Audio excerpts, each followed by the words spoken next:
I got to wait for a high roller to offer me a suite. So you can't go sit out in the stands like a real fan and enjoy it and like dress warm and be a man? Come on.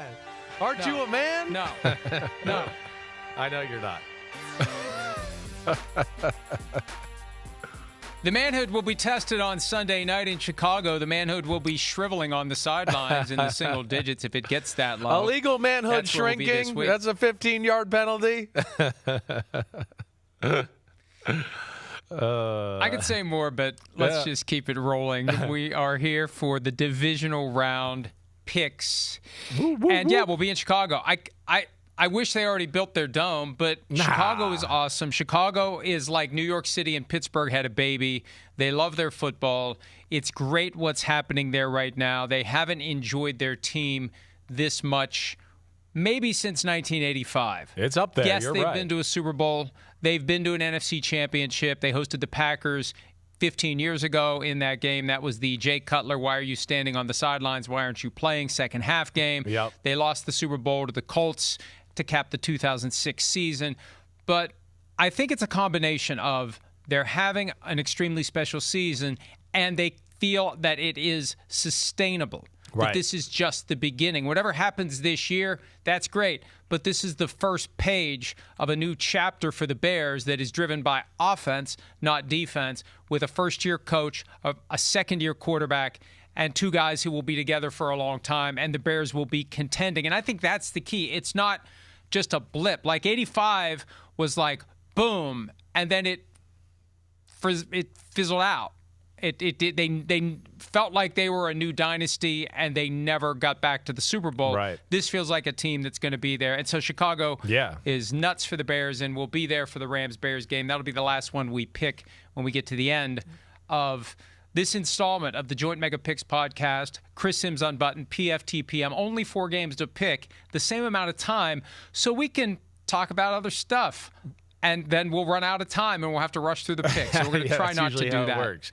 No, I'm pumped to be in Chicago. The one thing I don't want to talk about is last week's results. Okay, well, let's talk about them real quick so you can get it off your chest here. Whoa, look at me. Look at you. Look at you doing your thing in front of that mic. Woo, man, you look good. You look comfortable in front of it. You look like you were in the past life a lead singer for some sort of group. There it is. That whole thing last week, because every week we find out, literally minutes before we do it, and Devin's like, hey, you need to be up front. It's like, I don't want to be up front. Yeah, the people want you up front. Oh, there's Barry left you hanging. Yeah, that's and then it. Barry, Barry, he's a me, I guy, so he didn't get it. I mean, there was a long conversation about let's be like the video was in real life, and as we run, let's slap each other 5. But yep, I got Tom Brady there. There I Chris. am. Look, hey, somebody, anybody want to give me high five? Okay, yeah, some team player Matthew Berry is. Geez, okay, but all I know is like this: we all should have free Toyota trucks, Land Cruisers, whatever our chosen model is.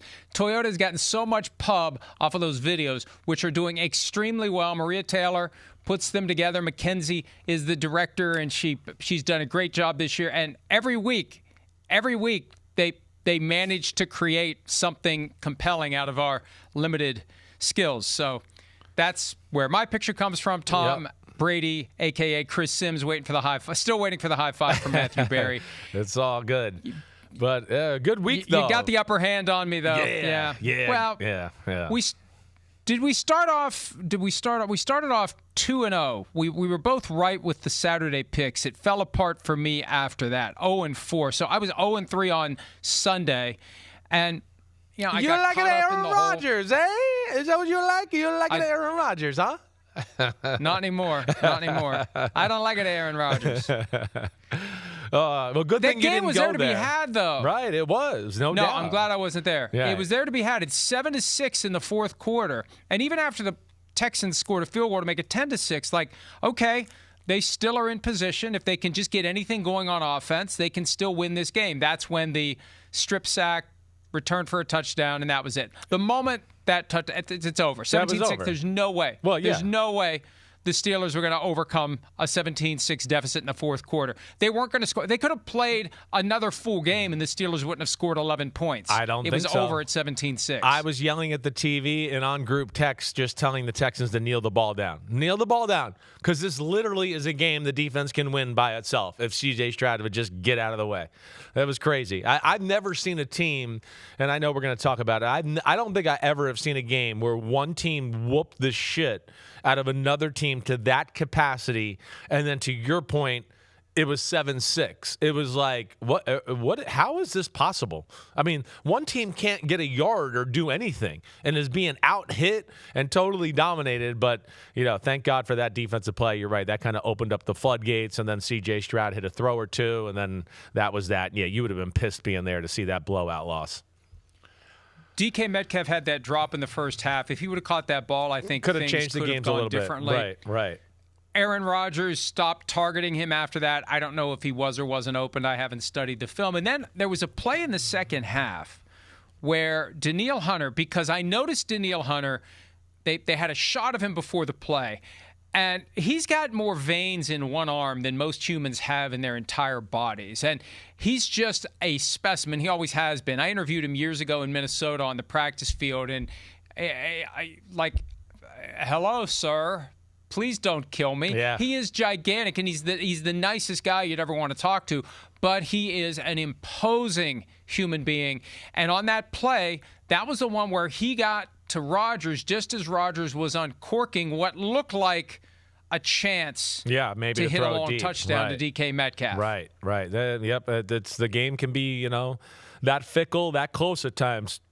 And it really can be like that, especially against really good defenses where, there's been a lot of quarterbacks that I think faced the 2000 Ravens, the 2013 Seahawks, the 2015 Broncos, where they're like, I was just about to have this guy wide open, and then Von Miller hit me, or then Michael Bennett hit me, right? I mean, and that's the greatness of a great defense. So we'll see. We'll break that one down. But I will say this. I am sure the hell glad what a weekend we got coming here. All 4 games, I think, are damn good. We got brand names, maybe other than the Texans beating the Steelers, but I'll trade away the quality of the Texans and their team and the matchup and what that brings than having to watch the boring-ass Steelers one more week. So, yeah, it's really I'm pumped for this one for sure.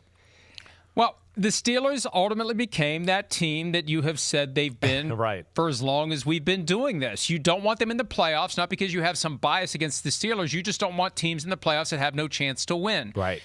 And I can't say they had no chance to win because they did, but they didn't. Yeah, right. If they would have won that game, it would have been the most lopsided, unbelievable outcome of a playoff game. But then really, would it have been where C.J. Stroud fumbles the ball 5 times? It's only the second time since they started tracking fumbles as an individual stat that a player had 5 fumbles in a game and his team won. Eli Manning, near the end of the 2007 regular season, was the only other time 5 fumbles and his team still won. So it was amazing. Yeah.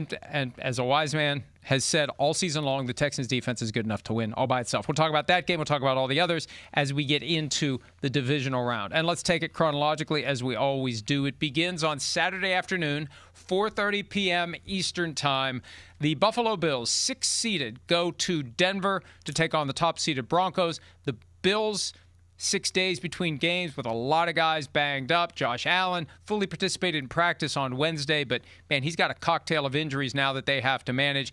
The Bills opened as 1.5-point favorites, just like last week. They were 1.5-point favorites when we did the podcast. Right. They were 1.5-point favorites over the Jaguars. By Saturday, it had swung to Jacksonville, 1.5-point favorite. This one swung pretty quickly. The Broncos are 1.5-point favorites, and they've held at 1.5-point favorites. I wonder if it's going to move. I have a feeling it's going to move in favor of Denver as we get closer to the game because there's a lot of people that just think the Bills are better. They beat them in the playoffs last year, 31-7. How different are the two teams? Well, they're playing in Denver.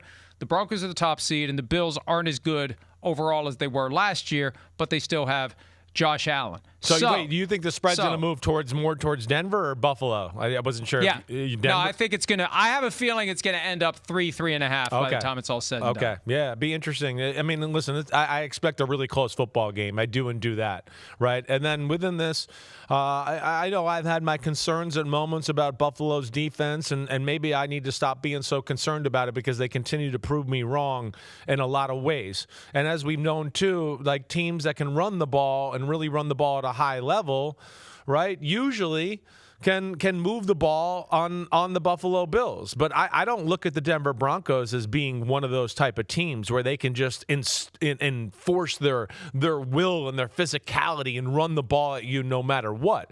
As we know with the Denver Broncos, a lot of the year, the offense goes through ups and downs and lulls a little bit, right? It's not been perfect. They don't have a ton of big-time playmakers over there. In fact, I don't know if they really have any big-time playmakers. They got a lot of good. Courtland Sutton probably fits that mold the most, right? But the most impressive thing to me here down the stretch about the Bills is the secondary has really played at a much higher level than it did midway through the season or the early parts of the season. We've seen Cole Bishop and what he's doing at safety. Teron Johnson, when he's playing at nickel, damn, they're good. Christian Benford, what he brings. Tre'Davious White, maybe not the same player he used to be, but he brings experience, grit, right? He knows how to play playoff football. And then they got some other guys off of that. So I look at that Denver Broncos offense versus Buffalo's defense, and just off that matchup alone, and I'll let you talk there and see what you think. I don't sit here and go, oh, Denver might be able to do whatever they want on Buffalo, right? I don't think this is an offense that's nearly as good as Jacksonville's is last week. So from that aspect, yeah, I don't know how you see it, but do you see Buffalo's defense being able to kind of hang in there and not let Bo Nix and company go off and have a huge day?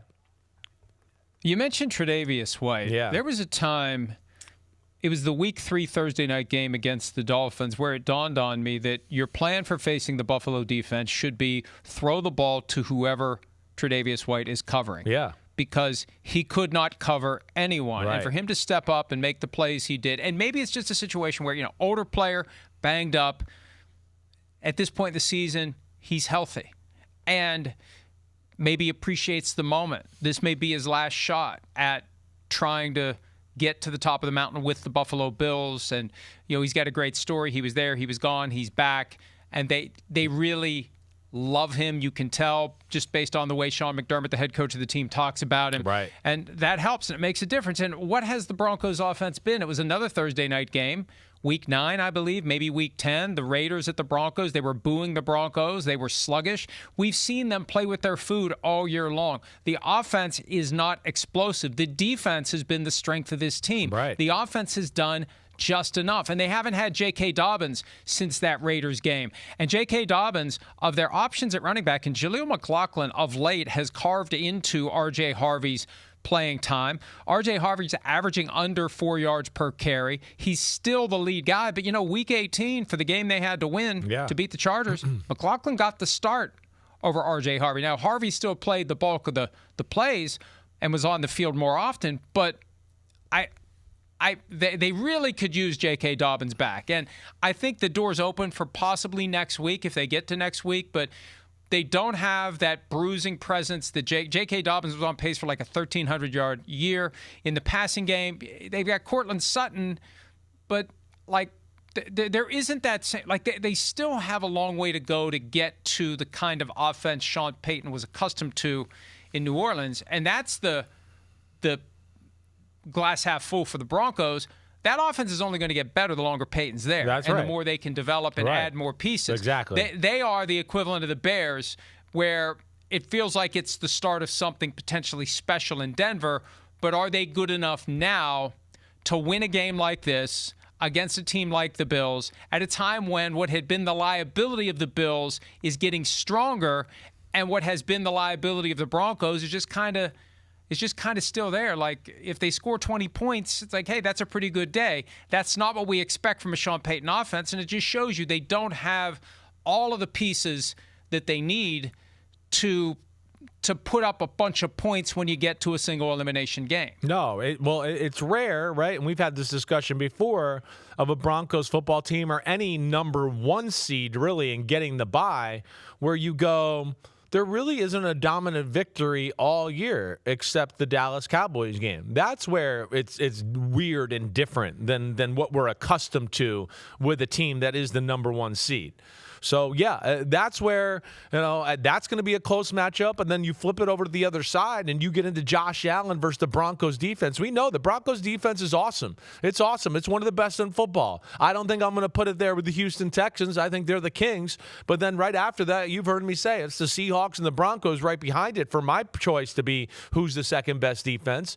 And they can get after the quarterback. But again, it's a matchup league, and I kind of look at it and I go, well, the Bills can pass protect. That's one of their strengths. Their offensive line, what they can do there, that's pretty damn good too. So I don't think that Denver is, even though they are the number one sack team in football, I don't think they're just going to actively be able to collapse the pocket over and over. I think one of the things I really look at to be a key to the football game a little bit is, yeah, Denver needs to stop the run, do that. Okay, we know because once James Cook gets going, a lot of stuff get going in that offense. But the other thing I would look at is, can they pressure Josh Allen with 4? And not only just pressure him, but contain him to where he's not running and scrambling and making plays like that. See, like Jacksonville last week took the approach of, hey, let's try to close the lanes, let's blitz 5 and try to do it that way. But what happened, Mike? It left huge holes down the field. Josh Allen, bazooka arm, 30-yard throw, 20-yard throw. And that, to me, is where Denver drops the ball at times. I think they can be a hair too aggressive on defense. They don't need to be as talented as they are.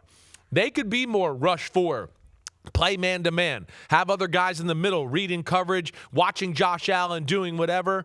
I'll be interested to see their approach in defending Allen because we know Allen makes teams change the way they play. That's how great they are. So within all of that, even close football game, I'm going to go with the team that's been there and done that. I'm going to go there with the quarterback that's been there and done that. I'm going to go with the guy that is the best player left in the playoffs in Josh Allen, and that he'll make the plays in a close football game to help the Buffalo Bills win. I'm going to go Bills 24-21, Mike. Uh-oh. Bingo? Uh-oh. Uh-oh. Yeah, because here's what I did. Initially, I had 27-24 for this game, and I thought, why does that sound familiar? Oh, wait, that was the score last week, Bills over Jaguars. And you look at the Broncos offense, you look at the Broncos defense, I dialed it back to 24-21. Bingo. Bongo. Bongo. Right out of the gates. Right out of the gate. Yeah, it's hard for me to pick against the Broncos because I think there is a huge advantage to playing at home. Before that crowd gets louder and louder. And Sean Payton is like coaching them on when to be loud. Yeah, Don't wait until they break the huddle. Be loud when they're in the huddle. That's when we need you to be loud so they can't hear what's going on. It's just funny that he wants to take full advantage of the reality that being in that loud stadium is going to make a difference potentially. But they know what they're up against. And, hey, I don't want to be overly superficial in these dot connections, but the Jaguars went to Denver and won. Well, the Bills went to Jacksonville and won. And I guess it would be fitting if the circle is completed by the Broncos beating the Bills. But I just think Josh Allen, he appreciates the moment that he is in. Jason Garrett and I had a little disagreement over the weekend about whether or not he seemed anxious. I don't know whether it's anxious. I said anxious during the Football Night in America podcast. He just seems fully aware and concerned and urgent. Yeah. And this is his moment. This is his time. This is his chance. And I think that the Broncos, who have a bright future, they'll be back. They'll probably get to a Super Bowl with Sean Payton there. But for now, this is Josh Allen's chance to get as far as he's taken the Bills and as far as they've ever gotten since 1993 to the AFC Championship with the 24-21 win. That is Saturday afternoon. Saturday night, a rematch of a game we just saw a couple of weeks ago on a Saturday night for the number 1 seed in the NFC, the Seattle Seahawks. From the first drive by the 49ers, the Seahawks were hitting like I haven't seen them hit before. They were drilling. They were playing the 49ers the way the 49ers play everyone else, with a degree of physicality that ultimately kept the 49ers from scoring more than 3 points for the entire game. So they get together again on Saturday night, this time in Seattle, where the Seahawks, it opened at 7.5. It's gone back down to 7. Seattle a 7-point favorite with an over-under of 45.5. The 49ers won in Seattle in week 1. Seattle wins in San Francisco week 18. Here we are, divisional round. Who pulls off the victory in the rubber match? Yeah, well, a little bit like I know we were discussing like the Steelers-Texans game and like how was that game 7-6 in the fourth quarter, right? A little bit that way in the week 18 matchup. It was definitely one of the biggest ass whoopings of the year, and you went, what? I mean, I don't have to say anything. When the head coach of the 49ers and Shanahan goes into halftime and just goes, I'm just happy we're only down by 10. I mean, I think he was telling you, like, we probably should be down by 20, something like that. Now, the scary thing about the 49ers and Shanahan is usually when you do something or play a certain way, he comes back the next time and has answers for you. That's where Shanahan's brilliant and genius that way. They're certainly not going to have any pressure on them going up there. They've been there. They've done that. Divisional game, they're not going to feel pressure in San Francisco. You've been to NFC Championship games and Super Bowls a whole bunch of times here. So this ain't going to feel pressure to them. This is going to feel like, we can come up there and ruin the day of the Seattle Seahawks. The Seahawks, a little bit like Denver, they're going to have the pressure on them. The expectations are there. And, we've never quite been in this situation at home where, the fans are riled up, but the fans will get cranky in a hurry, too, if we don't play well because of the magnitude of the football game. So, there is real pressure. And we know, even though Sam Darnold won in Week 18, everybody's still going to be looking at him going, can he do it in this moment? They, even within winning that game, missed a lot of opportunities to put that 49ers team away in that Week 18 Saturday night matchup where Darnold, the first drive, he had a wide open 1st and goal from the 1-yard line, wide open touchdown pass to start the game. He didn't see it, and then he took a bad sack. I mean, there was a lot of things that you can go through and go, oh, my gosh, I can't believe they did this. Wow, right? But they moved the ball pretty consistently on the 49ers throughout the game. So I expect that to continue. I do think Fred Warner is going to be a bump if he does play for the 49ers. But moving the ball is one thing. Getting the end zone and scoring and capitalizing is another thing. And that's, I think, the part of the matchup, at least that part of the matchup. I don't know how you see it. What do you expect, right? Seattle's very big play reliant on the offensive side of the ball. The 49ers don't let up big plays, really. And that's where the rubber meets the road in this matchup. And I think that's where, even though they controlled the game the first time around, second time around, it only went to 13 points, and they never really made that big play that we've seen them make a lot during the year. Well, we see what the defense has done all year long, despite the absence of Nick Bosa. He suffered the torn ACL in Week 3. They lost Fred Warner in Week 6. Just the mere fact that he's out on the practice field, I think will give the 49ers a lift, even if he doesn't play. Eric Kendricks still has enough gas in the tank to hold down the middle of the field. Yes, it'd be great if Fred Warner plays. Maybe just knowing that if they can win this game, he'll be back the next week is enough of a kick in the ass to the 49ers. As you were saying, the pressure is on the Seahawks here. I think the worst thing that could have happened in hindsight, and you want to win that game. You want to be the number 1 seed. Obviously, you want the week off if you can get it.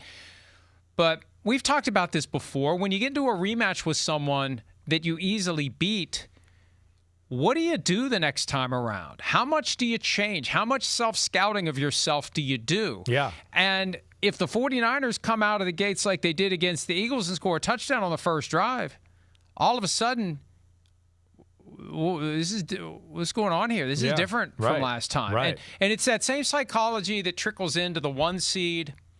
We see this on a regular basis. You get caught flat-footed. You're a little cold. Right. The team that's playing just won a playoff game. Right. They're feeling more confident. You put all those ingredients into the blender and you press the button, and I think that the 49ers defense can continue to do what it did. We still have that ever-present Sam Darnold. Is he going to make the big throw in the big spot? Is he going to thrive? I mean, for now, we're confident that he's not going to make so many mistakes. It's going to kill the Seahawks because we saw him perform in that Thursday night game against the Rams last month. But he's going to have to make a throw at some point in this game. Definitely, right. And the 49ers are going to have to stop him. And with Robert Saleh there for now, they're going to have to keep the offense in check. And look, one of the things, and the Vikings have done a good job for other teams this year of exposing how you deal with teams. When they started rushing Jared Goff up the middle, when they played the first time around, all of a sudden the Lions offense isn't working as well because other teams were doing what the Vikings did, taking Jared Goff off the spot. And I don't know that Jackson Smith-Njigba has been, lighting it up since the Vikings. No. Even though the Vikings got shut out, the Vikings shut him down. And when you don't have an alternative that, and I think he ended up having a pretty good game. He was quiet at first against the Rams, but he ended up having a big game. But if you take him away, what are the other guys going to do? And I think that's the challenge. So I think the 49ers can hold the Seahawks down enough to outscore them. And, I'm not confident in many things, especially this weekend, but I don't think 3 points is going to be the final score for the San Francisco 49ers. So, yeah, the challenge is, can you hold the Seahawks down again? Yeah, well, hold the Seahawks down, right? The Seahawks, as we're discussing here, and like you're saying, got to take advantage of opportunities on the offensive side of the ball. I mean, they easily doubled offensive production as far as yards and everything there. But, of course, they missed 2 field goals, right? And so that was another issue as well. One was a chip shot where they could have controlled the football game. Now, you flip it around to the other side in the 49ers. And typically, as we've seen, with Shanahan, you shut him down, he comes back and has answers the next time around. I'm not confident that that's definitely going to happen this time around. I'm not. I went back and watched this game the other night, and the one thing, and I kind of broke it down on my podcast a little bit, I've never seen a game like that with the Kyle Shanahan offense. To go into the fourth quarter with only 100 yards of offense, only 3 points, and Pete will tell you, if you watch my podcast, I have a part of my notes where I go, the 49ers getting a first down is like, whoa. I'm watching the film like, oh, wow, they got a first down. That's good. That's crazy that I'm saying that. And usually when Shanahan plays and has answers for another team, it's because another team bends or does something crazy in such a way to stop some of his stuff. He goes, ooh, if they want to do that again, I got something for you. Here's what's different about Seattle. Here's what's they're like Houston. They run different defenses, but nothing crazy. It's just like your normal, normal, what do they say? Run-of-the-mill type of off defenses. Run-of-the-mill. Yeah, run-of-the-mill. It's man, it's quarters, it's cover 2. It's nothing real like, oh my God, what is this? Holy cow. But within that, their talent is so superior. They whooped the shit. Here we go. You see this, right? I wrote incredible detail with incredible talent. It's cover 3, it's cover 2, it's cover 4 with a zone blitz or a 4-man rush and man-to-man sprinkled in from time to time just to keep you on edge. But the 49ers getting a first down feels like a miracle. I have never said that with Kyle. And that's what it felt like watching the game. There was nothing there. They got obliterated up front. Purdy got his ass beat in the game. They had no chance of running. And what's scary on top of that is the Seahawks didn't even play. They were going too deep and going, our front four whoop the crap out of you and stop the run. And with all that, them being at home, I'm saying Sam Darnold's going to rise to the occasion. I think the Seahawks are slowly getting better. I think they're one of those teams that kind of peaked it the right way. I think they win this game. I think they dominate this game once again. I'm going to go 27-17 Seattle Seahawks, Michael Florio. They've won 7 in a row, and they last lost in their trip to SoFi Stadium when it was, what was it? It was a 1-point game, a 2-point game, with 1917, 4 17, 16, interceptions, like and they almost won. Missed a 60-yard right? field goal. Yeah. Right. I think that you're quietly on the 49ers payroll, and part of your job is to pick against them. I really do. No, I'm not. Trust me. I'm going to hear from friends and everybody where they're going to be like, what? You're going to pick the Seahawks again? What is it? And I'm going to go, hey, have you not been listening to me? I don't really believe in the Niners. As a team, their talent, I'm amazed they're here. And I just think this is where it all ends. But it's scary saying that because Shanahan, and he's amazing. And I think he's amazing. And Saleh's damn good on top of that.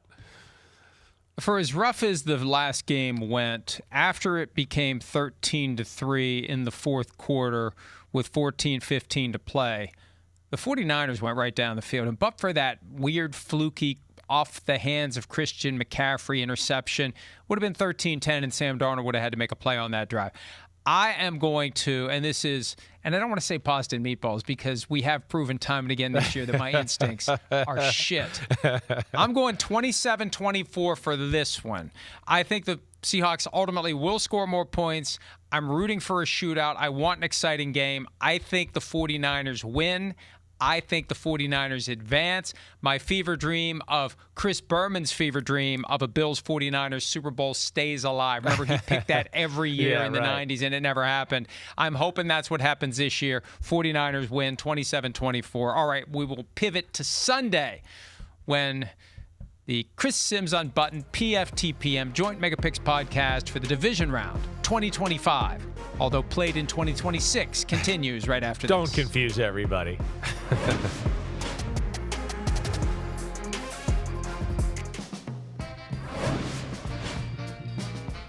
Chris Simms Unbuttoned PFTPM Joint Mega Picks podcast. We have picked the first two games. We agree on the early one. We disagree on 49ers, Seahawks, and now you like it a Kyle Shanahan, huh?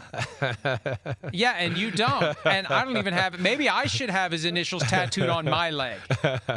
Maybe that'll be the deal. If the 49ers win, I'll get KS as long as he gets MF on his. Right. He already has MF on his, so don't worry. He's already got it there. It's just not you. It's not Mike Florio. It's Montrell Flowers. Right. He's the one. He is an MF. So technically, I could lie. He's already there. I should have said that to you. I should have gone, look what I did. I put MF on there for you. It made you feel guilty. All right, Sunday at Foxborough, Gillette Stadium, the team that Chris has been all over, even though they started 0-3 and then 3-5, they haven't lost a game since then. They finished the season on, what was it, 3-5? What did they finish? 12-5, 9-game winning streak. They've won 10 in a row. They are 3-point underdogs against the Patriots. Over-under of 40.5, the lowest of the week. Surprise, surprise. I actually think 40.5 is a little high. 77% of the spread money is on the Patriots. Can the Texans go in to New England? I remember a playoff game between these two teams years ago that was just not a pretty thing to watch. No. The Patriots completely smothered them.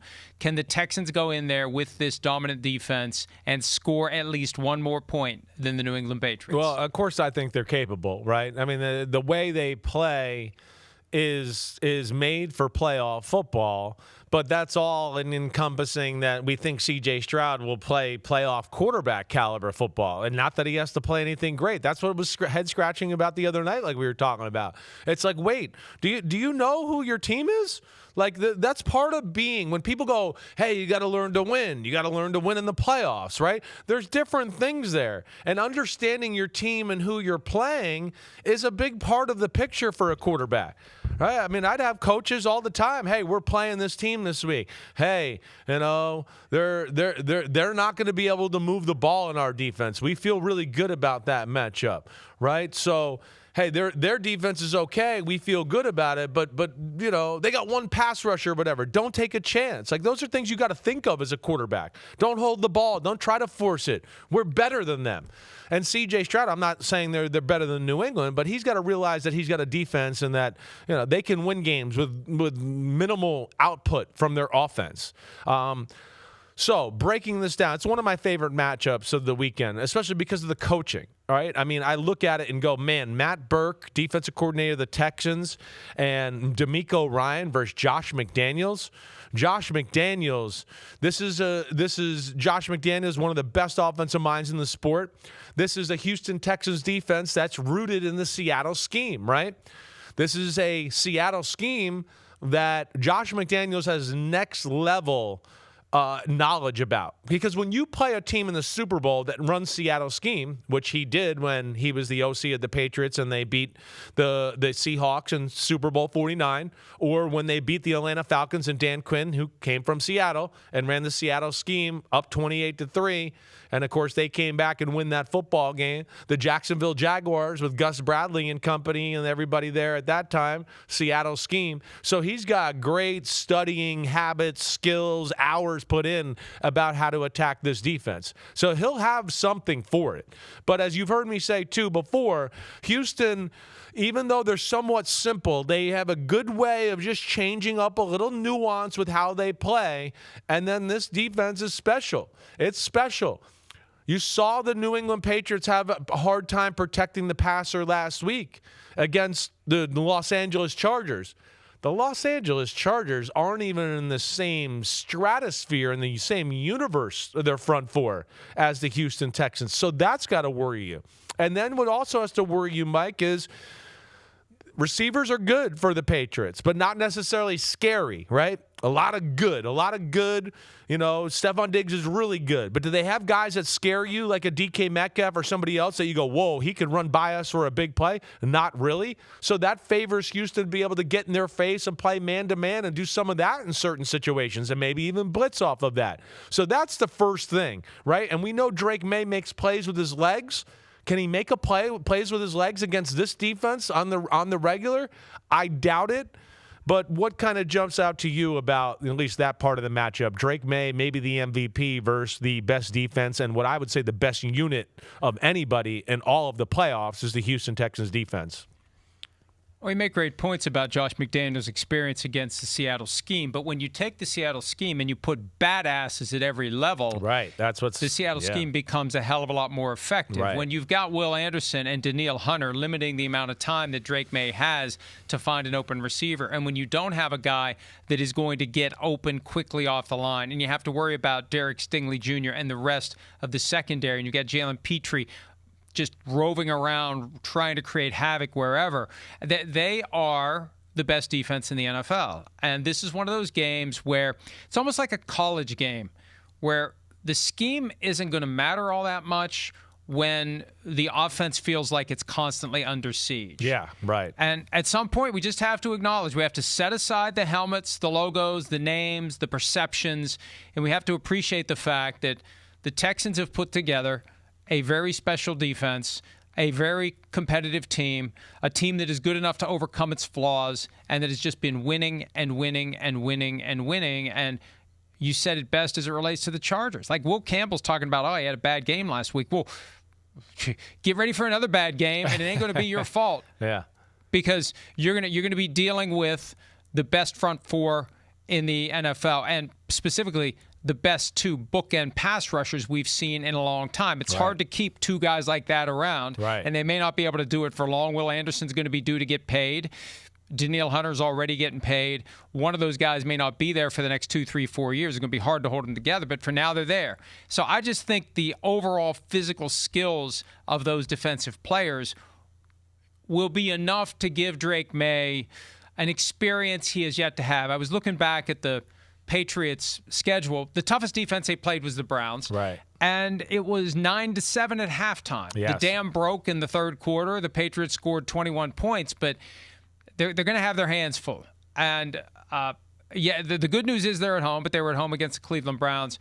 Yeah, I think that the Texans' defense is good. You finally sold me on the Texans' defense. And seeing it happen on Monday night, How can you think that this team isn't going to feel like they can feel like, we kind of dodged a bullet here and we still won by 24 points. Let's get our shit together on offense, and we'll be up by 24 points before we get to the fourth quarter. Yeah, I mean, we'll see. It's going to come down to their offense, right? That's what it's going to come down to. And C.J. Stroud and that matchup. I mean, first off, this game is going to be hard-hitting. The New England, as you talked about on Monday, and I think you even talked about it on Tuesday with Devin, they bring it. New England's definitely in the running for one of the most physical, hard-hitting defenses in the sport. Just like the Houston Texans and the Seattle Seahawks and the Broncos. It's a physicality that kind of stands above the rest when you really break it down there. Yeah, and then the big thing is, like you've heard me talk about, Houston's offense has been better lately. This is what's given me confidence. But if C.J. Stroud does like that, the betting public is not going to be on Houston because that C.J. Stroud performance is in everybody's mind. To go, what are we going to get here? What are we going to do? But if he can just play somewhat clean football here, I think they can make some plays in the pass game. Christian Gonzalez, Nico Collins' health, right? That little right there is going to be interesting to see what happens, and either one of them can play. But I expect this to be a close, hard-fought, physical football game. I'm going to bet that C.J. Stroud bounces back. And we've seen the Texans be able to run the ball a little bit lately. And we saw it, of course, on Monday night. They dominated the line of scrimmage. I'm going to ride with the hot hand of the Houston Texans here, pulling off the upset on the road, 20-17. I mean, you knew I was going with the Texans. I'm not abandoning them now. 16-13 Texans. Wow, I you was are tempted too. to Okay. say, Yeah. I mean, how can I not? After what I saw Monday night, how can I not? And one thing I want to say, because you hit on everything, and I think C.J. Stroud will be better. And I think if he plays like he did on Monday night, they need to be ready to put Davis Mills in, because you either want to get to the AFC Championship or you don't. And if your quarterback keeps putting the ball on the ground, at some point, it's malpractice to not get him off the field. Yeah. But the one thing we've mentioned from time to time, and Nick Caserio is going back to New England. The GM of the Texans was the longtime VP of player personnel for Bill Belichick. That Deshaun Watson trade that he pulled off 4 years ago, offloaded a guy who didn't want to be there, didn't play at all in 2021, had more than 20 civil lawsuits pending against him. And they turned that liability into Kenyon Green, John Mechie, Christian Harris, Thomas Booker, Damian Pierce, Will Anderson, Kalen Bullock, Tank Dell, Kamari Lassiter, Jamal Hill, and Cade Stover. If it just would have been Will Anderson for Deshaun Watson, that's a steal. That laid the foundation for what we now see in Houston. They went from being the most dysfunctional team in the NFL to having the most functional and fearsome defense. So kudos to Nick Caserio. And now he gets to take those guys back to where he came from in New England. And I think it's going to be a long night for the Patriots offense. All right, we take a break. When we return, we will be in Chicago on Sunday night, feeling the effects of the cold and loving every minute of it. Rams-Bears preview next. Chris Simms Unbuttoned, PFTPM Joint Mega Picks podcast. DraftKings Sportsbook is an official sports betting partner of the NFL, and new customers can bet $5 and get $300 in bonus bets if your bet wins. Download the app and use promo code cornerback when you sign up. DraftKings Sportsbook, the crown is yours.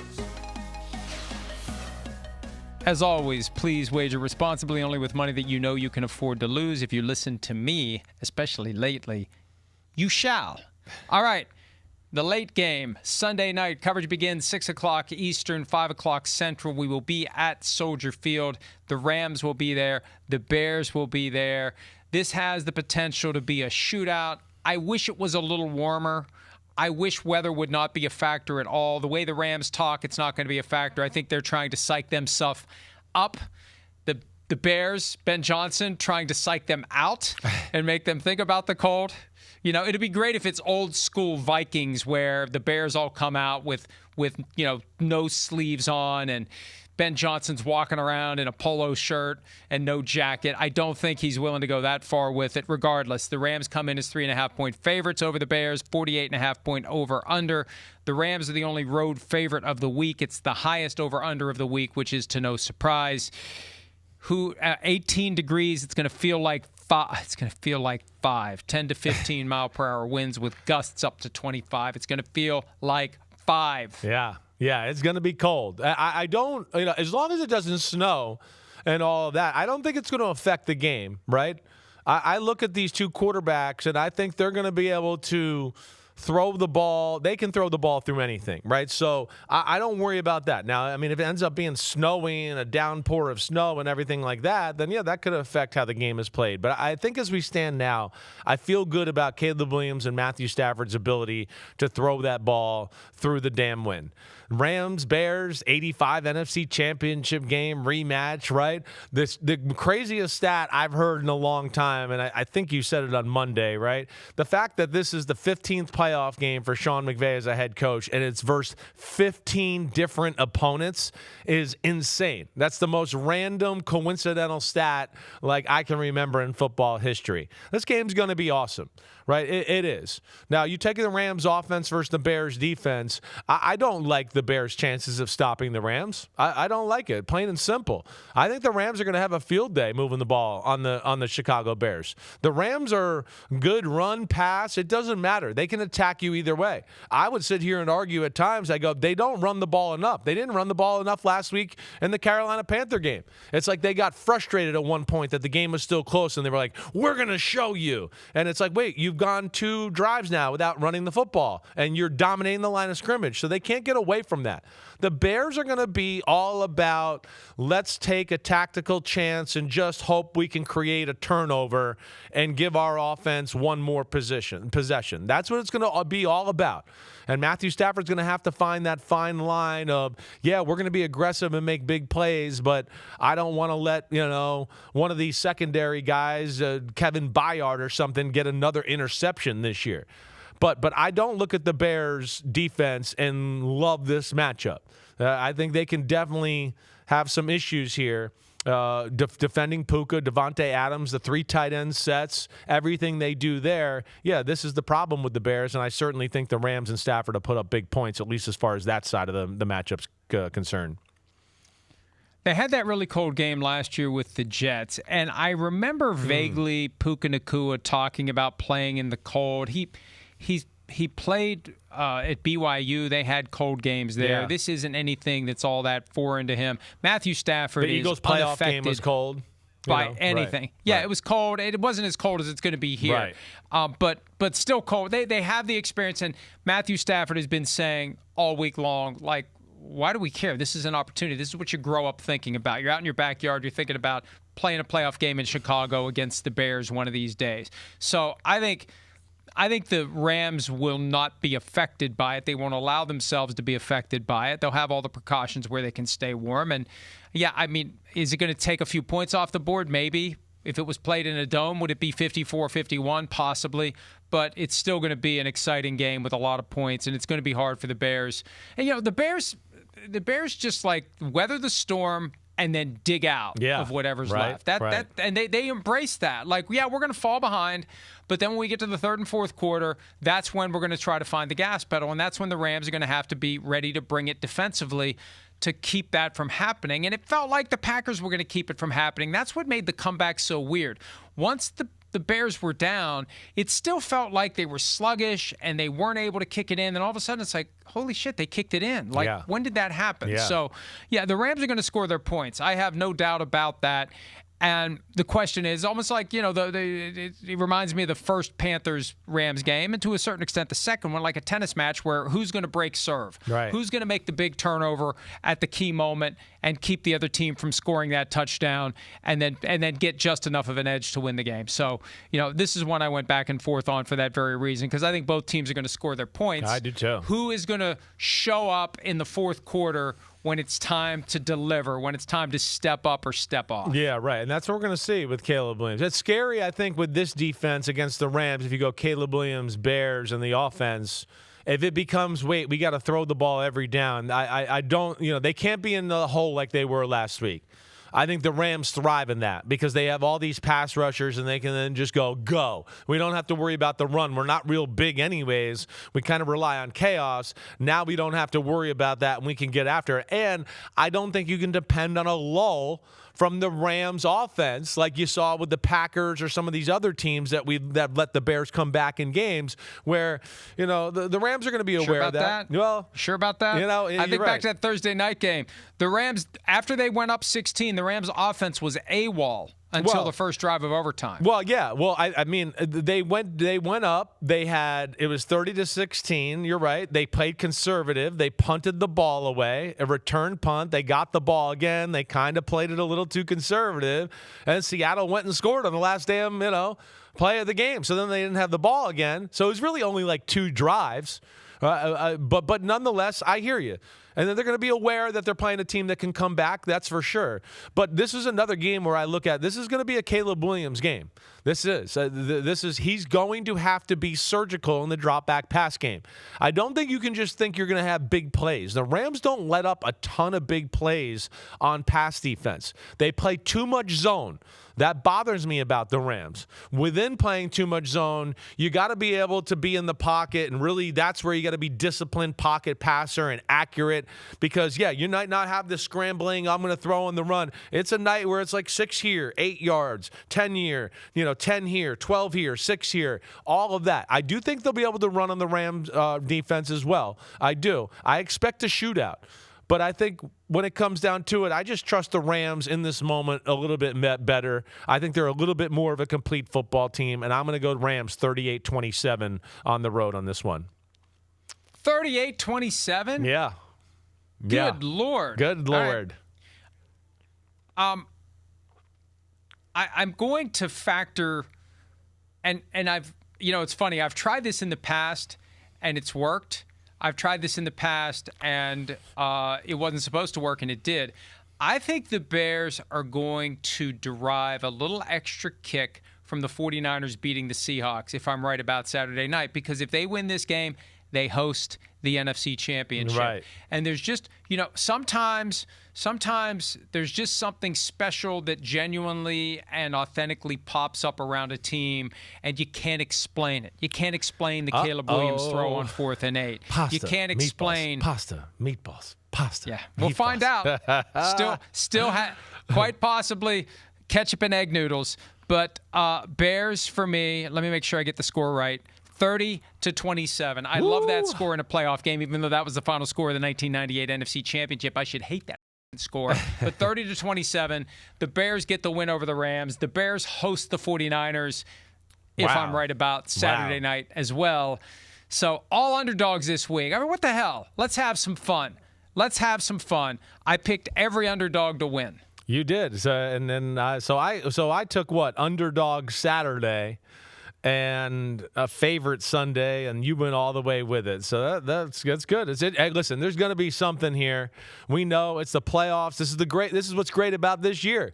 Filling out my playoff bracket as it started and doing that, I'm as least confident as I've ever been. These teams are equal, right? They all have a little flaws. They all have some different strengths, and I think that's going to lead to 4 awesome games on Sunday and Saturday. All right, it does not lead to awesome picks for best bets or Folsom Prison Blues, especially when you pick all 4 underdogs to win. Can we really do a Folsom Prison County Blues on a divisional weekend? I guess we're going to. We'll find out right after this.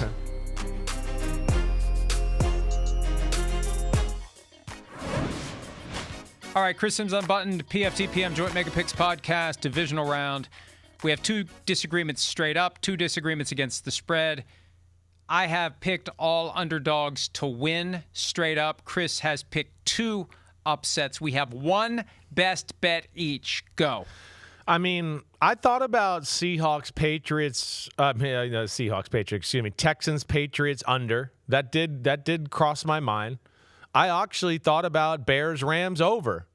But when it's all said and done, I'm going with Seattle. I'm going to go with Seattle. I got them winning 27-17. I feel like they could win by more than that. I like them. I think they are clearly going to win by more than 7. I'm going to go with it. I hadn't thought of this until just now, and I don't like to mess around with the over-unders, but when I look at the Texans-Patriots over-under of 40.5, yeah, I'll take the under. Wow, okay. Give me the under. All right. They ain't scoring 40 points. Gosh, so if I didn't say that, you wouldn't have done it, huh? I wouldn't have thought of it. Thank you. Thank you for giving me an opportunity to get one right or get one wrong. We'll find out. Chris, see you in Chicago. See ya. Where are your long johns?